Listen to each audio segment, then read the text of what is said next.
Good morning and welcome back to our YouTube channel target is Sonu YouTube family में आपका स्वागत है। तो चलिए, मैं बिहार की नदियां पढ़ा रहे थे हम बिहार शिक्षक बहाली 2023 के लिए, जिसमें हम उत्तर बिहार की नदियों को डिस्कशन कर चुके थे। अब हम बात करेंगे दक्षिण बिहार की नदियों के बारे में। ठीक है, दक्षिण बिहार की नदियों के बारे में। चलिए बिना देर किए, पहला वीडियो थोड़ा सा लंबा हो गया डिस्कशन करने में। अगर वो वीडियो आप नहीं देखे हैं और यहाँ से स्टार्ट कर रहे हैं तो थोड़ा सा मुश्किल होगा समझने में। तो इससे बेहतर है कि आप ये मैप देख रहे हैं, ये सारा कुछ पढ़ाया जा चुका है। प्लेलिस्ट में जाइए, पिछले वीडियो में देखिए और उसके बाद से दक्षिण भारत की नदियों को अच्छे से समझिए। तो चलिए हम लोग देखते हैं, जो ये दक्षिण भारत की नदियां हैं उसमें पहली नदी हमारी होती है, वो है कर्मनाशा नदी। कर्मनाशा नदी, इसका नाम क्या है बाबू? कर्मनाशा। नाम से ही लग रहा है कि कर्मों का नाश कर देगी। क्या लग रहा है? कि कर्मों का नाश कर देगी। तो ये हिंदू धर्म में मान्यता है, हिंदू धर्म में मान्यता है कि अगर आप इस नदी में स्नान करोगे तो आपके सभी कर्मों का, पुण्य कर्मों का नाश हो जाएगा, नाश हो जाएगा। और इसी आधार पे इस नदी का नाम कर्मनाशा नदी रखा गया है। ठीक है। अब ये नदी कहाँ से निकल रही है? आपको बताया था ना कि नदियों के बारे में दो चीज आपको ध्यान रखना है, कहाँ से निकल रही है और कहाँ पे जाकर गंगा में मिल रही है। ठीक है। तो ये नदी हमारी जो निकलती है वो विंध्य पर्वत से निकलती है, विंध्य पर्वत से या विंध्य पहाड़ी से निकलती है कर्मनाशा नदी। और बिहार में, यूपी और बिहार का बॉर्डर बनाते हुए यह चौसा के पास, कहाँ है बाबू? ये कौन सा जगह है? चौसा। चौसा नाम सुन के कुछ याद आया? चौसा का युद्ध बताओ किसके किसके बीच में हुआ था, कमेंट बॉक्स में बताना।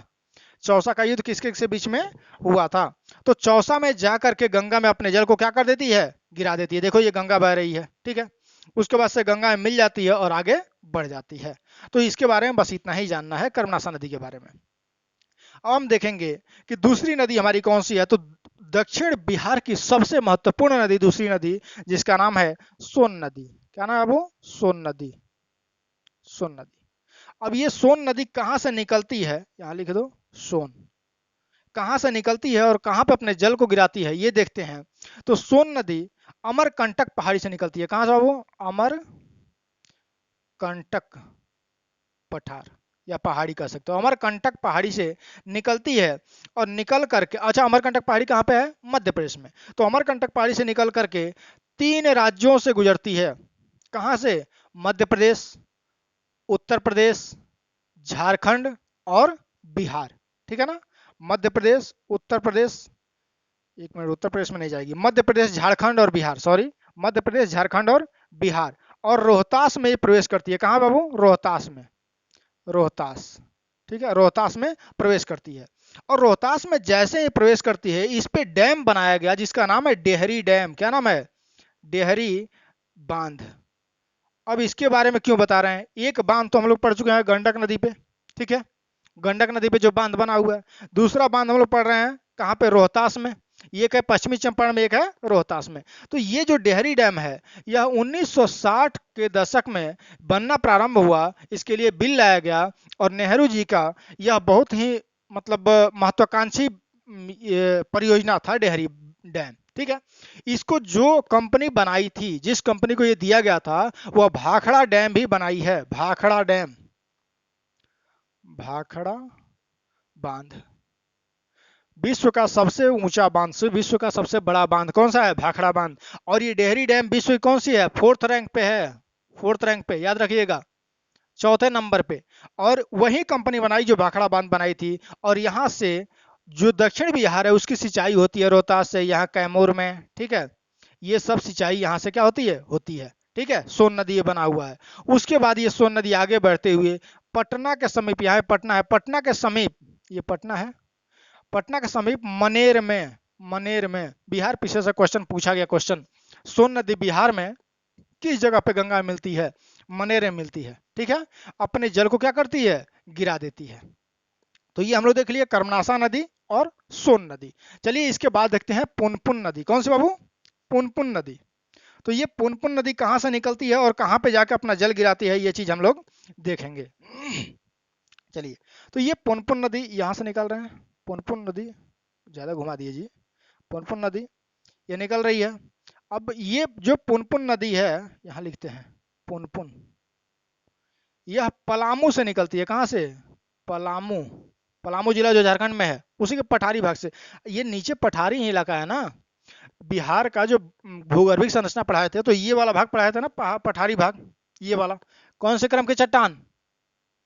कौन सी? धारवाड़ क्रम की चट्टान। ठीक है, तो पुनपुन नदी निकलती है पलामू क्षेत्र से और जा करके अपने जल को कहाँ गिराती है?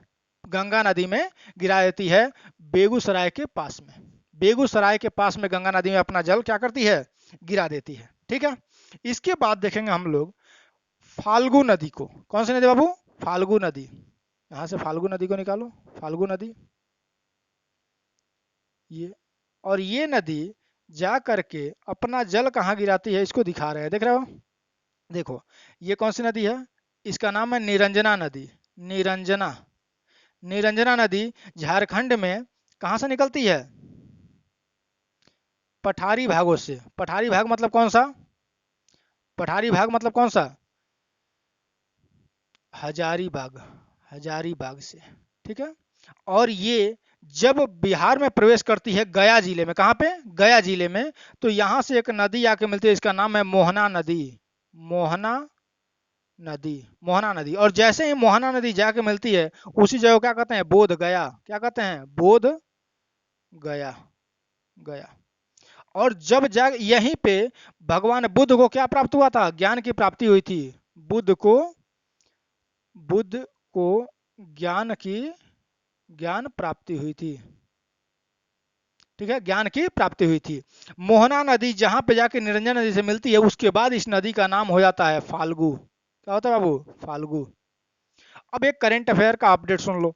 ये फाल्गु नदी जो है, यहाँ पे ये मान्यता है हिंदू धर्म में कि बोध गया में लोग जाते हैं और अपने पूर्वजों के लिए पिंड दान करते हैं। ठीक है, अपने पूर्वजों के लिए पिंड दान करते हैं। क्लियर है? लेकिन वहां पे दिक्कत ये थी कि जो ये निरंजना नदी है, जो फाल्गु नदी है, वह सूख जाती है। जिस समय लोग जाते हैं सूख जाती है, मतलब रेत के नीचे से बहती है।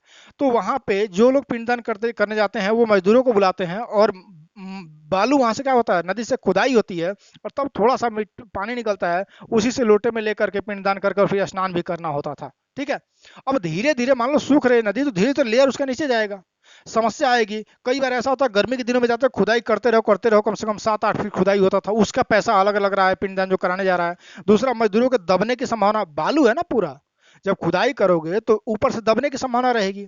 अब क्या किया गया? यहाँ पे डैम बना दिया गया। बोधगया में क्या बना दिया गया है? बांध, बांध। और बांध बना करके हमेशा पानी वहां रहे ये सुनिश्चित कर दिया गया है। हमेशा वहां पानी रहे क्या कर दिया गया? सुनिश्चित कर दिया गया है। अब हमेशा जाओ आप कभी पिंडदान करने के लिए, स्नान करो, पूरा पानी से भरा हुआ लबालब वो मिलेगा डैम। ये बनाया गया है बिहार सरकार के द्वारा, जिसमें केंद्र सरकार का भी योगदान है। ठीक है, तो ये हो गया हमारा। अब ये आगे बढ़ते हुए जाती है तो टाल क्षेत्रों में, टाल क्षेत्र क्या कहता है? नदी किनारों का दलदली भाग, जहां पानी लगभग 8-10 महीना लगा रहता है, हमेशा लगा रहता है, उसे टाल क्षेत्र कहते हैं। वहीं पे जाके ये गायब हो जाती है। गायब होने का मतलब पानी उसका छितर गया और चारों तरफ मिल गया। ठीक है, तो ये थी कौन सी नदी? निरंजना नदी या फाल्गु नदी भी जिसको हम लोग कहते हैं। अच्छा, निरंजना का फाल्गु नाम कब आता है? जब मोहना नदी जाके इसको मिलती है। कहाँ मिल रही है? तो ये गया में, बोधगया में मिलती है। चलिए अब देखेंगे हम लोग किउल नदी को। किउल नदी, तो किउल नदी ऐसे गई, इसका नाम क्या है? किउल नदी। किउल नदी, किउल नदी। ठीक है, अब ये किउल नदी कहाँ से निकल रही है? किउल नदी भी झारखंड से ही निकल रही है, ध्यान रखना। किउल नदी भी कहाँ से निकल रही है? झारखंड से। कौन सा जिला है? गिरिडीह जिला। कौन सा जिला? गिरिडीह जिला। गिरिडीह जिला दिखाई दे रहा है जी? गिरिडीह जिला। ठीक है, ये हजारीबाग में जो निरंजना नदी निकल रही है, ये कौन से पठार से निकलती है? छोटा नागपुर पठार। छोटा नागपुर पठार, पठार। ठीक है, और ये किउल नदी गिरिडीह जिला से निकल रही है, ये भी छोटा नागपुर पठार से ही निकलती है। और ये किउल नदी ऐसे बहते हुए और जा करके कटिहार और मुंगेर के बीच में अपने जल को गंगा नदी में मिला देती है।